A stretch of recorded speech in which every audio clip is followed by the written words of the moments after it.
Welcome to our channel which is Zam the true way of life with a new video. इससे पहले कि हम खुदावंद के कलाम का मुताला करें, आइए हम सब अपने सरों को झुकाएंगे और खुदा के हुजूर दुआ करेंगे।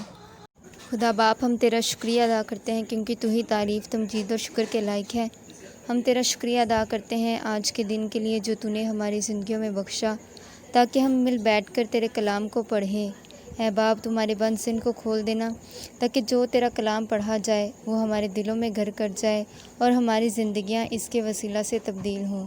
ऐ बाप, तुम्हारी रहनुमाई करना और हमारी मदद करना। तुम्हारे बंद सिन को खोल देना और हमें ताकत देना कि हम तेरे कलाम पर अमल करने वाले बने। ये सब दुआ मांगते हैं तेरे प्यारे बेटे यीशु मसीह के नाम से, आमीन। खुदावंद के ज़िंदा कलाम में लिखा है, क्योंकि तुमको ईमान के वसीला से फ़ज़ल ही से नजात मिली है और ये तुम्हारी तरफ से नहीं, खुदा की बख्शिश है। सबसे पहले हमें ये देखने की ज़रूरत है कि नजात किसे कहते हैं। नजात के लफ्ज़ी मायने छुटकारे या रहाई के हैं, लेकिन अगर इसे मजहबी लिहाज से देखा जाए तो गुनाहों से छुटकारे को नजात कहा जाता है। और गुनाहों का छुटकारा सिर्फ़ उसी सूरत में हो सकता है जब हम सही खुदा को चुनते हैं। जैसा कि हम जानते हैं, मसीह यीशु ज़िंदा खुदा है और वो हम सब की सुनता है और वो हमारी दुआओं का जवाब देता है। और उसने हमारे गुनाहों की खातिर सलीबी मौत गवारा की ताकि हम सब नजात पाएँ। मसीही तालीम के मुताबिक जब इंसान अपने गुनाहों से छुटकारा पाता है और खुदा पर ईमान लाता है तो खुदा और इंसान का मिलाप उसकी नजात का बाइस बनता है। खुदावंद के ज़िंदा कलाम में लिखा है, और किसी दूसरे के वसीला से नजात नहीं, क्योंकि आसमान के तले आदमियों को कोई दूसरा नाम नहीं बख्शा गया जिसके वसीला से हम नजात पा सकें।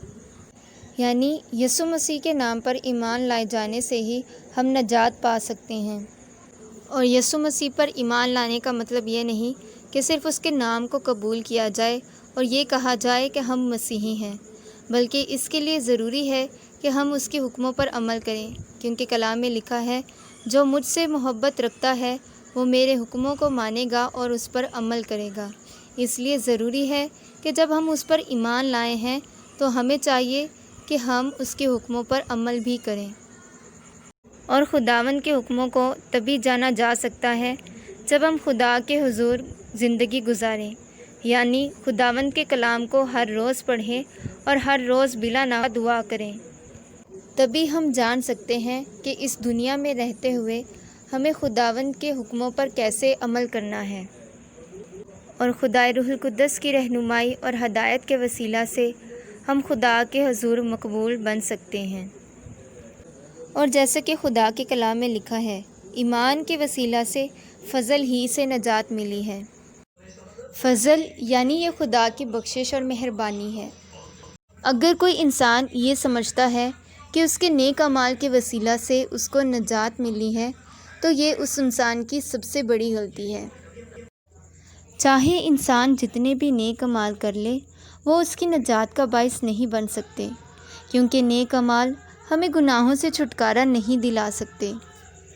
और गुनाहों की नजात के लिए नजात दहिंदा का होना ज़रूरी है।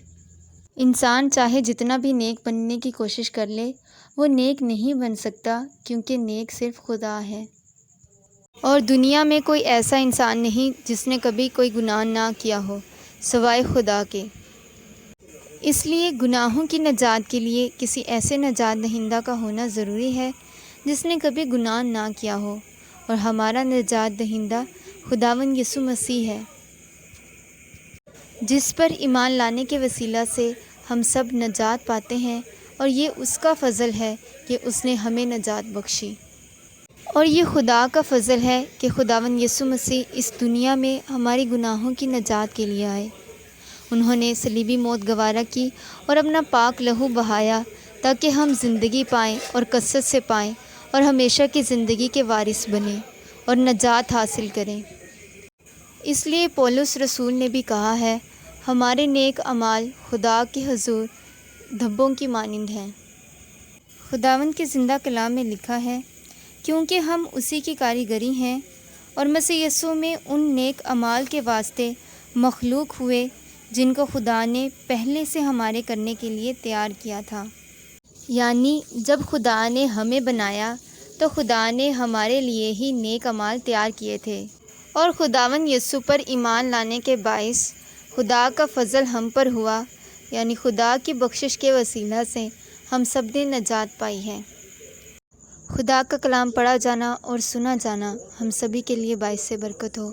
خدا کا فضل اور خدا کی برکت ہمیشہ آپ سبھی کے ساتھ ہو، آمین۔ آئیے ہم سب اپنے سروں کو جھکائیں گے اور دعا کریں گے۔ خدا باپ، ہم تیرا شکریہ ادا کرتے ہیں کیونکہ تو ہی تعریف، تمجید اور شکر کے لائق ہے۔ ہم تیرا شکریہ ادا کرتے ہیں تیرے زندہ کلام کے لیے جو تو نے ہماری زندگیوں میں بخشا، تاکہ ہم اسے پڑھیں اور اس سے برکت حاصل کریں اور تیرے کلام کے مطابق زندگی گزاریں۔ اے باپ، تمہارے بند سین کو کھول دینا تاکہ ہم جو بھی تیرا کلام پڑھیں وہ ہمارے دلوں میں گھر کر جائے۔ اے باپ، ہم تیرے کلام کے مطابق پاکیزگی کی زندگی گزاریں، تیرے کلام کے مطابق چلیں۔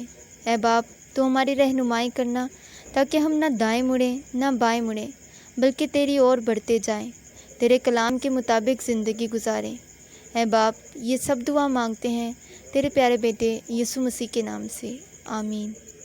خداوند آپ سبھی کے ساتھ ہو اور آپ سبھی کو برکت دے۔ خدا کا فضل اور یسوع مسیح کی محبت ہمیشہ تک آپ سبھی کے ساتھ رہے، آمین۔